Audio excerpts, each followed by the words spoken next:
What are the critical components of a well-designed research study in healthcare simulation, and how do they address validity and reliability concerns? Answer: a well-designed research study in healthcare simulation includes the following components. Clear research question or hypothesis. A focused question or hypothesis ensures the study is directed and measurable. For example, investigating a does simulation-based training improve surgical residents' confidence compared to traditional lecture methods? Addresses a specific and researchable problem. Theoretical framework, grounding the study in an educational theory, e.g., Kolb's experiential learning theory, strengthens its academic rigor and relevance to educational outcomes. Study design, a robust design such as randomized controlled trials (RETS), strengthens internal validity. For exploratory studies, qualitative methods, e.g., phenomenology, are appropriate. Measurement tools, validated tools for outcomes, e.g., OSCE scores, self-efficacy scales ensure reliability and validity. A tool like the Simulation Effectiveness Tool Set has established psychometric properties. Control for bias. Strategies like blinding assessors and using standardized simulation scenarios reduce measurement bias. Data analysis. Proper statistical methods, e.g., ANOVA for multiple group comparisons and qualitative coding for thematic analysis ensure credible findings. Relevance to validity and reliability. Internal validity. Controlled environments in simulation mitigate extraneous variables. External validity. Replicating studies in diverse settings. Academic, clinical enhances generalizability. Reliability. Using standardized scenarios ensures consistent data across iterations. Guidelines refer to the standards of best practice, simulation, and AXL for ensuring rigor in simulation research. Dr. Ramirez oversees a simulation center at a regional hospital. Her simulation programs aim to reduce catheter-associated urinary tract infections, CAUTIs. After reviewing hospital data, she identifies a 30% error rate in catheter insertion procedures among nursing trainees. What steps should Dr. Ramirez take to implement and evaluate a quality improvement initiative using benchmarking and best practices? Answer: Dr. Ramirez should follow these steps. Define goals, set measurable objectives, e.g., reduce catheter insertion error rates to 10% within 6 months. Review best practices, utilize national guidelines, e.g., CDC guidelines for prevention of CAUTIs and evidence-based practices in simulation to design the program. Benchmarking, compare the hospital's current error rate against industry standards or peer institutions with established simulation-based training. Design simulation-based training. Create realistic, high-fidelity scenarios replicating catheter insertion challenges. Include debriefing to provide immediate feedback. Implementation. Conduct periodic training sessions, monitor compliance with procedural checklists, and involve multidisciplinary teams. Evaluation, formative evaluation, assess learners during training using competency-based checklists. Continuous monitoring, conduct quarterly reviews to sustain improvements. Guidelines, the Planned Use Study Act PDSS is a robust framework for CQI in simulation programs. Explain the importance of triangulation in simulation-based research and describe its implementation using an example. Answer: triangulation refers to using multiple methods or data sources to enhance the credibility of research findings. Types of triangulation. Data triangulation, using diverse data sources, e.g., pre-test scores, debriefing interviews.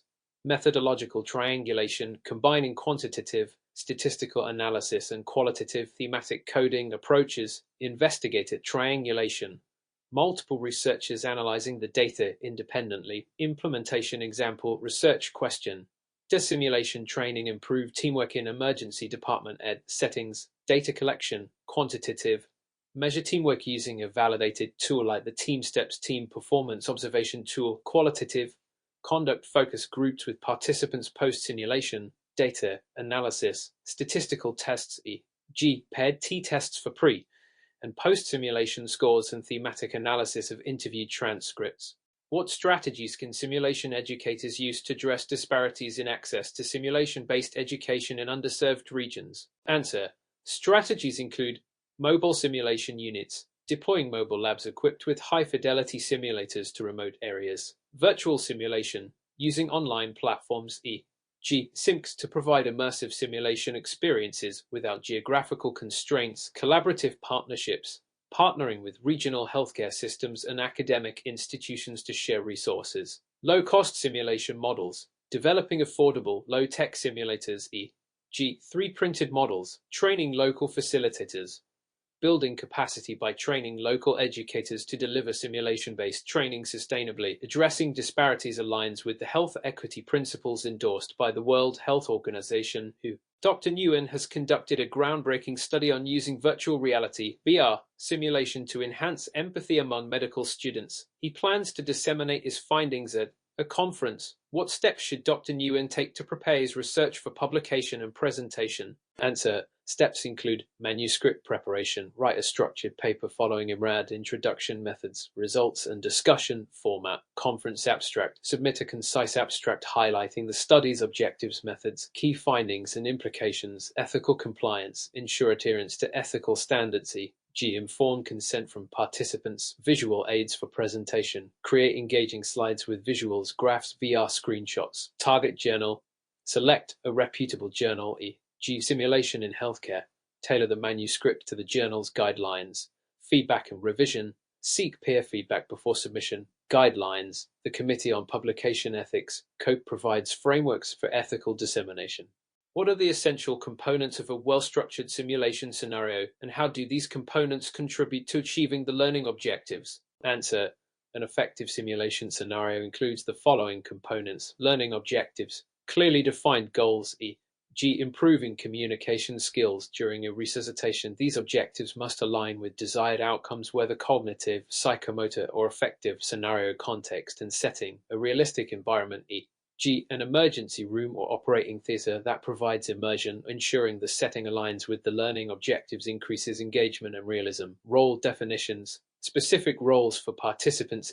G. Nurse, physician, or patient. This ensures everyone knows their responsibilities, contributing to a structured experience and effective teamwork. Realistic patient profiles, detailed patient information including medical history, symptoms, and potential complications. This provides context for decision-making and critical thinking.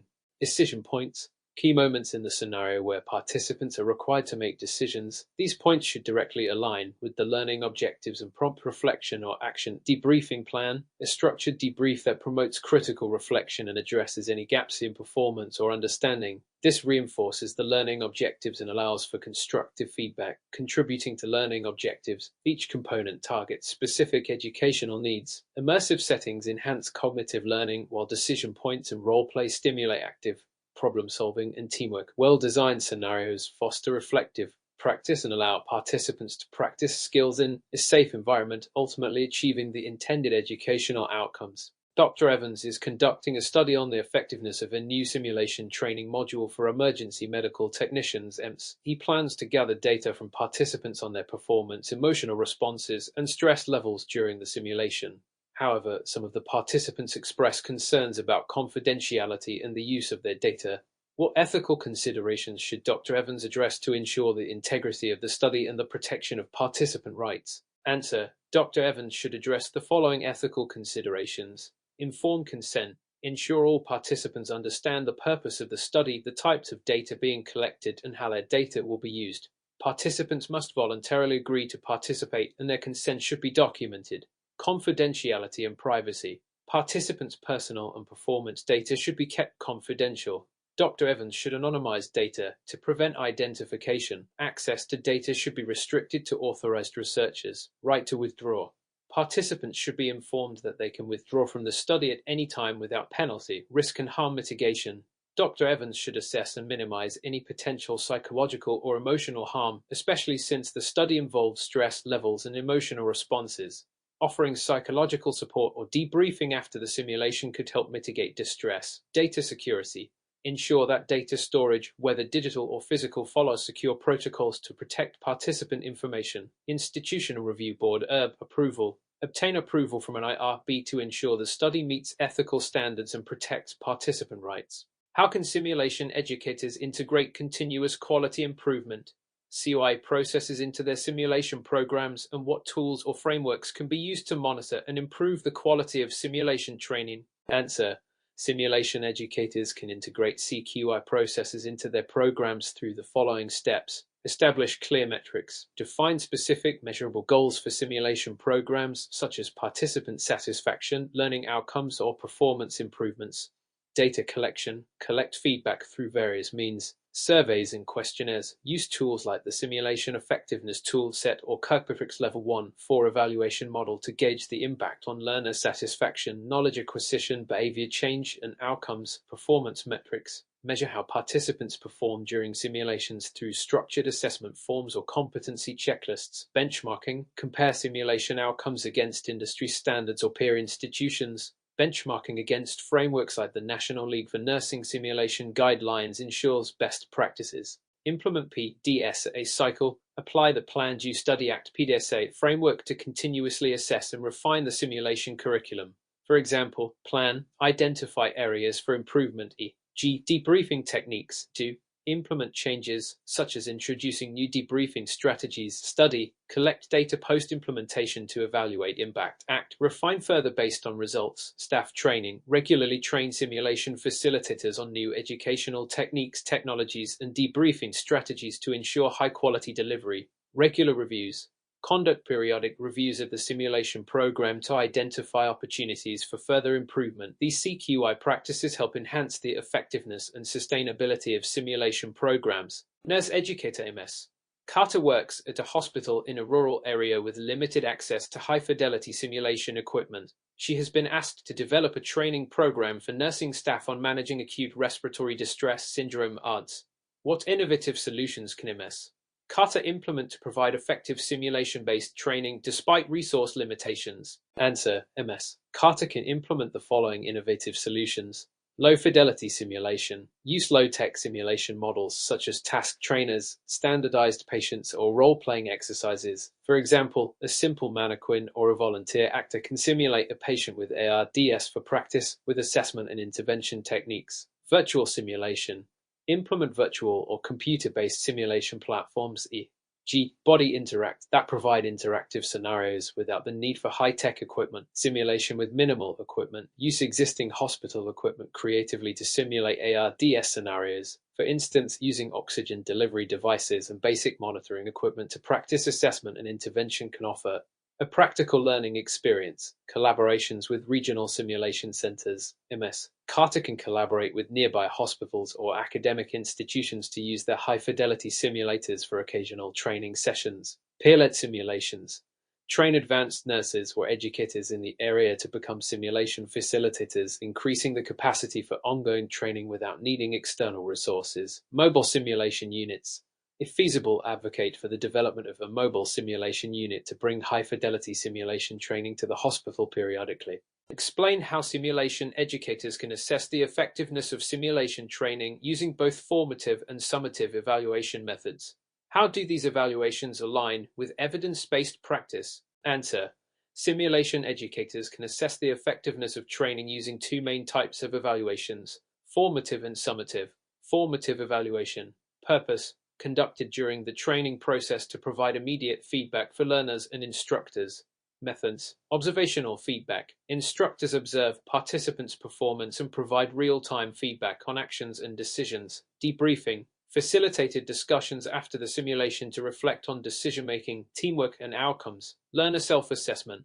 Participants can self-assess their performance, helping to identify areas for improvement. Summative evaluation. Purpose: conducted at the end of the training to assess overall learning outcomes. Methods: competency-based assessment, using rubrics or checklists, e.g. global rating scale, to assess whether learners meet predefined competencies.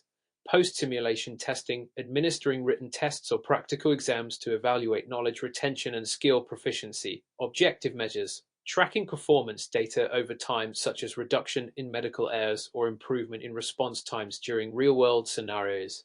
Alignment with evidence-based practice. Formative evaluation allows for real-time adjustments to improve training outcomes, which is an evidence-based practice for enhancing learning retention and skill acquisition. Summative evaluation measures the impact of simulation training on overall competence and patient safety, providing evidence of the training's effectiveness in improving clinical outcomes. How should a healthcare simulation educator balance fidelity and cost when designing a simulation scenario, and what factors should influence this decision? Answer: balancing fidelity and cost is crucial in simulation design to achieve effective learning while managing resources. The primary factor in determining fidelity levels is the learning objectives. For high-stakes skills like advanced surgical techniques, high fidelity may be necessary, with sophisticated mannequins and specialized equipment. However, for basic skills, low-fidelity simulations such as task trainers or simple models may suffice.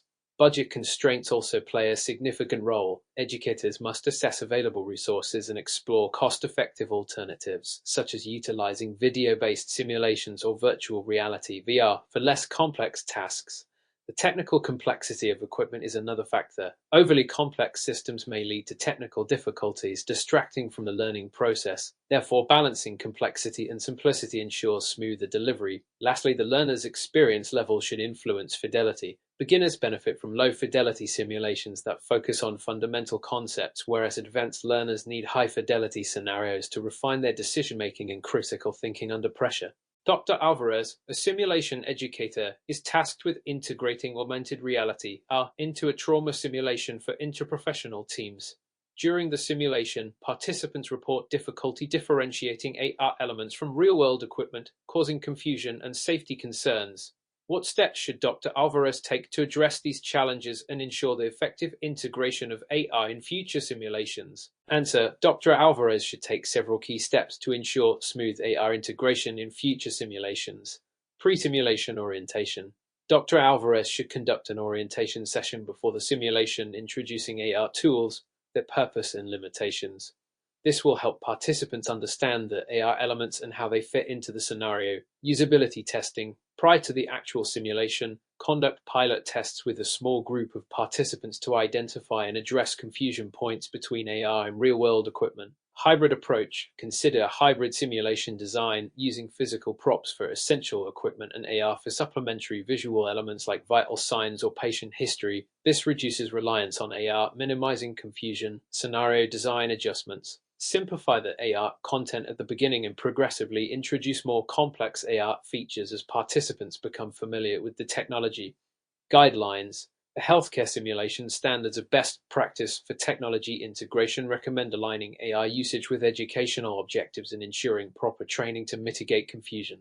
What are the major considerations when transitioning from in-person simulation to virtual simulation, and how can educators ensure comparable learning outcomes? Answer: transitioning to virtual simulation requires careful planning to ensure effective learning outcomes. Technical infrastructure. Educators must ensure learners have access to stable internet connections and compatible devices.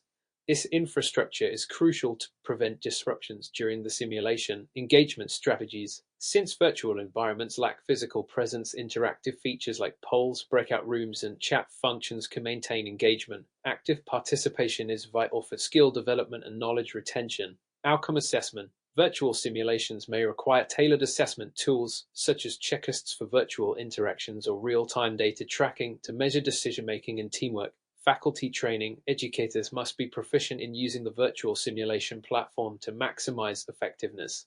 This includes troubleshooting common technical issues and using the platform's features to guide learning.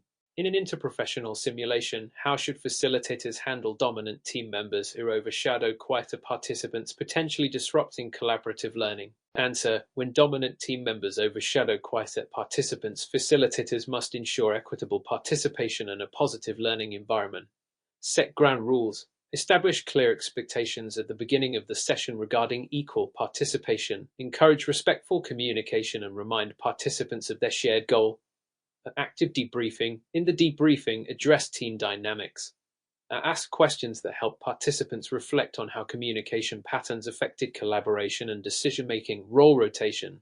To give quieter participants more opportunities, rotate team roles. This allows everyone to experience different aspects of the simulation and promotes skill development across all members. Intervention. If the behavior persists, facilitators may need to intervene during the simulation, directing the conversation and ensuring all voices are heard.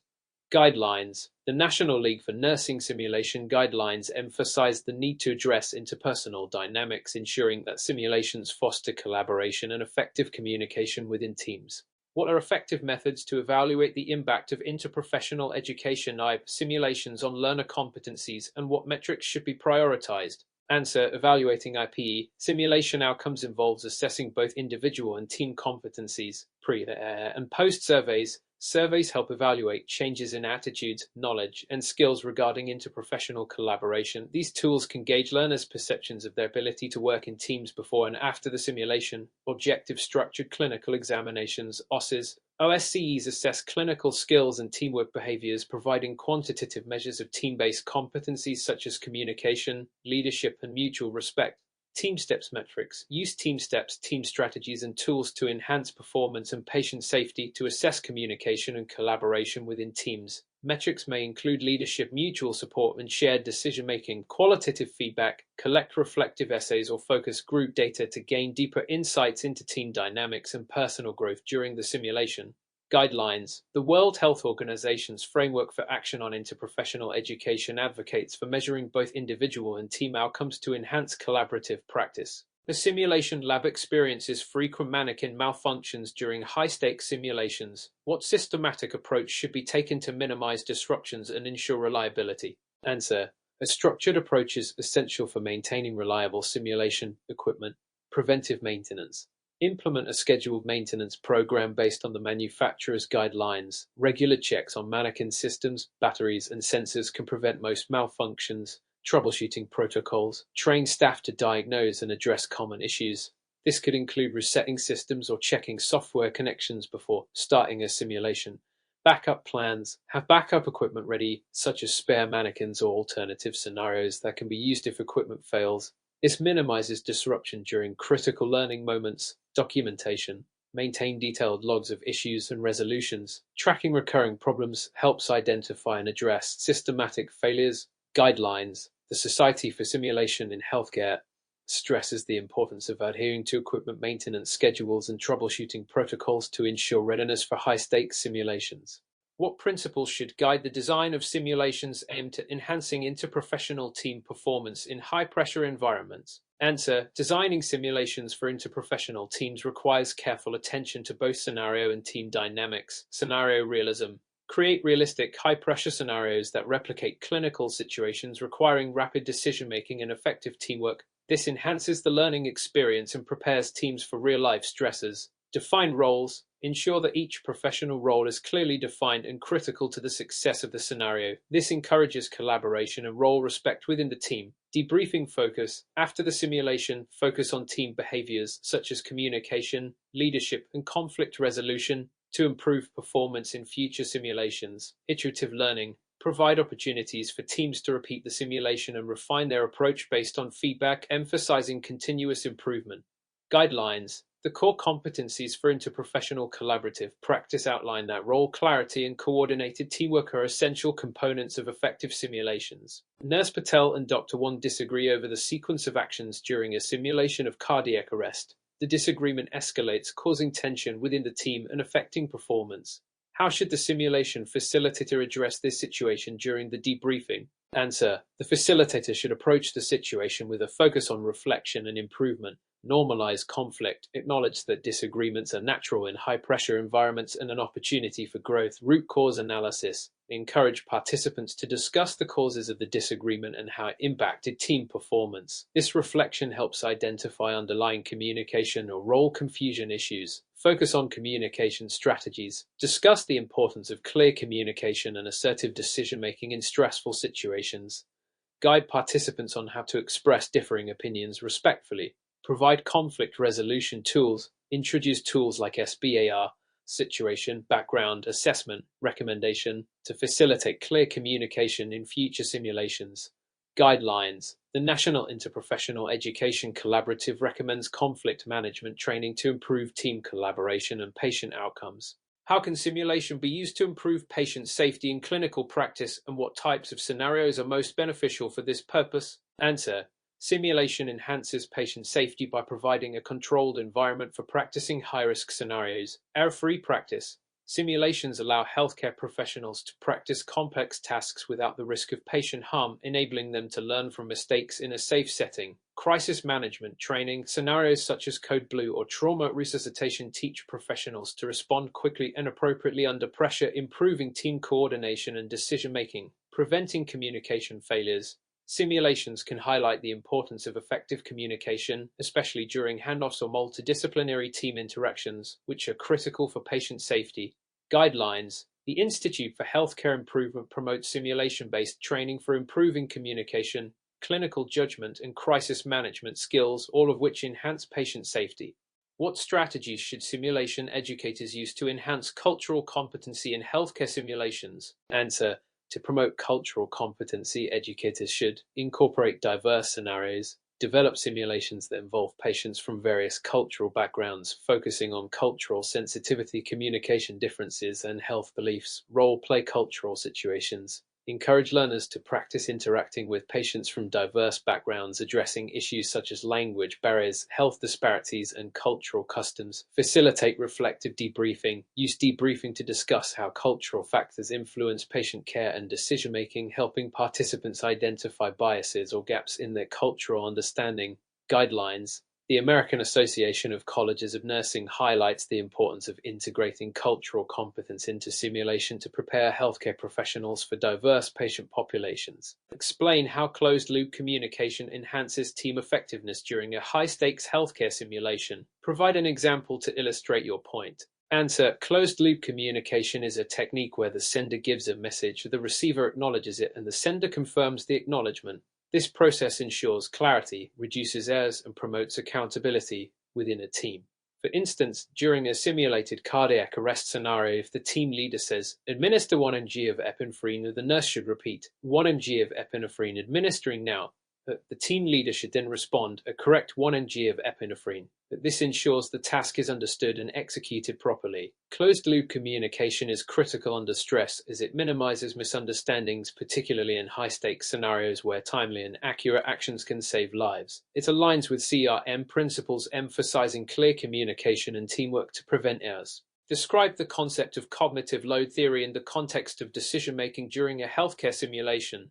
How can instructors design scenarios to optimize cognitive load for participants? Answer. Cognitive load theory posits that the human brain has a finite capacity for processing information. In stressful or complex situations, excessive cognitive demands can impair decision-making. In healthcare simulation, instructors can optimize cognitive load by segmenting learning, breaking complex scenarios into smaller, manageable parts, using scaffolding, providing guidance initially and gradually reducing support as learners gain competence, reducing extraneous load, eliminating irrelevant details from the scenario that do not contribute to learning objectives. For example, in a trauma simulation, the initial scenario may involve stabilizing the patient without additional challenges such as managing family members. As learners demonstrate proficiency, layers of complexity can be added, like introducing equipment malfunctions or ethical dilemmas. Dr. Taylor is leading a simulation of a neonatal resuscitation. Midway through, a team member incorrectly performs chest compressions, potentially endangering the simulated patient. The team hesitates to intervene, fearing conflict. What leadership actions should Dr. Taylor take to address the situation while maintaining team cohesion and ensuring patient safety? Answer. Dr. Taylor should employ assertive communication and psychological safety principles. Key actions include immediate correction. Calmly address the error by stating, "Hold on. Let's revisit chest compression technique to ensure accuracy." The encouragement of team input. Foster an environment where all team members feel empowered to speak up by saying, "Does anyone notice areas for improvement?" Debriefing for reflection. After the scenario, conduct a debrief to discuss the error constructively, emphasizing learning rather than blame. This approach aligns with CRM principles that prioritize effective leadership, maintaining psychological safety, and encouraging open communication to enhance team performance under stress. What are the critical components of designing a simulation-based training program for emergency preparedness in a hospital setting? Answer. Designing such a program requires a comprehensive approach, needs assessment, identify specific risks and emergencies the hospital is likely to face, e.g. natural disasters, mass casualties, scenario realism. Use authentic scenarios reflecting real-world challenges such as resource shortages or communication breakdowns. Interdisciplinary collaboration. Include representatives from all relevant departments, nursing, physicians, administration. Rehearsal of protocols. Train staff on emergency protocols and decision-making hierarchies, evaluation and feedback. Incorporate post-simulation debriefing to analyze performance, address gaps, and refine protocols. For example, a pandemic preparedness simulation might focus on triage systems and managing patient surges, incorporating both clinical and logistical challenges. Discuss the main barriers to implementing healthcare simulation in low-resource settings and propose potential solutions. Answer: barriers: limited funding, high costs of simulation equipment, scarcity of expertise, lack of trained simulation educators, infrastructure challenges, insufficient space and facilities. Solutions: low-cost simulations, use task trainers or low-fidelity simulations for skill training, capacity building, provide online or in-person training programs for educators in these regions. Collaboration: partner with international organizations to share resources and expertise. For instance, a rural clinic may implement basic simulations using locally available materials like mannequins made from fabric and sandbags for CPR training. Explain how artificial intelligence (AI) can enhance personalized learning in healthcare simulation. Answer: artificial intelligence (AI) significantly enhances personalized learning by tailoring training experiences based on individual performance. AI can track a learner's progress in real time and adapt the scenario complexity to fit their learning curve. For instance, in a cardiac arrest simulation, AI can adjust the difficulty by introducing varying patient conditions or complications based on the learner's previous performance. Additionally, AI can provide real-time feedback, helping learners immediately correct errors during simulations. For example, AI can analyze chest compression depth and rate, providing corrective suggestions like increase compression depth by 2 centimeters. The predictive analytics is another AI application where patterns in errors or difficulties can predict future challenges. AI can identify areas where a learner consistently struggles, offering additional practice or targeted feedback. By customizing the learning experience, AI helps optimize skill acquisition, ensuring that learners are both challenged and supported at the right level. This makes training more efficient and effective, allowing healthcare professionals to improve their clinical skills and decision-making in a safe, controlled environment. What role do international guidelines, such as those from NACSL, play in standardizing healthcare simulation practices globally? Answer: international guidelines, such as those from the International Nursing Association for Clinical Simulation and Learning, (NACSL), are crucial for standardizing simulation practices worldwide. These guidelines provide a comprehensive framework for designing, implementing, and evaluating healthcare simulations, ensuring consistency and quality across institutions and countries. NACSL's guidelines establish best practices covering areas such as scenario development, facilitator roles, debriefing techniques, and learner assessment.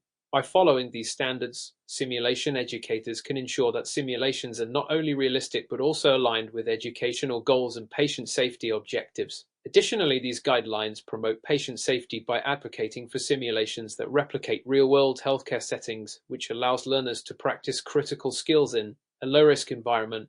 This alignment ensures that healthcare professionals are better prepared to handle real-world emergencies, reducing the risk of errors in practice.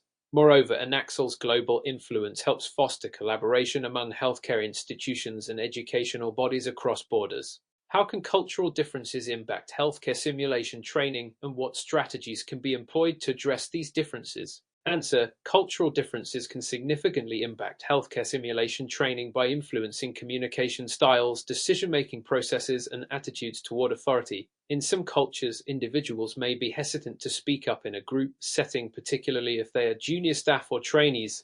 This can result in critical information being withheld, potentially compromising patient safety. To address these challenges, it is essential to implement culturally sensitive strategies in simulation-based training. First, facilitators should promote an environment where psychological safety is prioritized, ensuring that all participants feel comfortable speaking up and expressing concerns. Training in cultural competency can help participants understand and respect different communication styles and hierarchies. Second, simulation scenarios should be designed to reflect diverse cultural settings. For example, a scenario set in a multicultural urban hospital may introduce a mix of patients and team members with varying cultural backgrounds, requiring participants to navigate these differences in communication and care. Finally, facilitators should be trained to recognize and address cultural biases and communication barriers during debriefings. Compare and contrast transactional and transformational leadership styles in the context of healthcare simulation. Answer: transactional and transformational leadership styles are both effective in healthcare simulation, but they serve different purposes and are applied in varying contexts. Transactional leadership focuses on maintaining order, structure, and adherence to established procedures. It is more about managing the team's performance through clear instructions, reward systems, and corrective actions when tasks are not completed according to plan. In healthcare simulations, transactional leadership is useful for teaching procedural skills that require precise adherence to protocols, such as administering medications or following resuscitation guidelines. On the other hand, transformational leadership inspires and motivates team members by encouraging innovation, creativity, and a shared vision. It focuses on developing team members, fostering trust, and encouraging them to think beyond rigid protocols. In high-stakes healthcare simulations, such as managing a multi-trauma patient in a mass casualty scenario, transformational leaders empower their teams to adapt to changing conditions, take initiative, and make collaborative decisions. Why is situational awareness considered a cornerstone of crisis resource management ERM, and how could it be effectively taught in simulation-based training? Answer: situational awareness is a cornerstone of crisis resource management ERM because it enables healthcare teams to assess and react appropriately to dynamic and high-pressure situations. Situational awareness involves perceiving the environment, understanding the meaning of what's happening, and predicting future states to make informed decisions. It is vital during emergencies where the situation can rapidly evolve and quick, accurate decisions are needed to ensure patient safety. In simulation-based training, situational awareness can be taught by creating realistic, high-pressure scenarios where the environment is constantly changing, such as a multi-casualty accident or a hospital-wide disaster. Participants must monitor their surroundings, including patient status, team dynamics, and available resources, and adjust their actions accordingly. Trainers can also use debriefing sessions to reinforce the importance of situational awareness. By reviewing the decisions made during the simulation, facilitators can highlight how a team's awareness or lack thereof affected patient outcomes. Additionally, trainees can be encouraged to reflect on missed cues or miscommunications that hindered their ability to act effectively. Regular practice in these environments helps embed situational awareness as a core competency in high-stakes healthcare scenarios.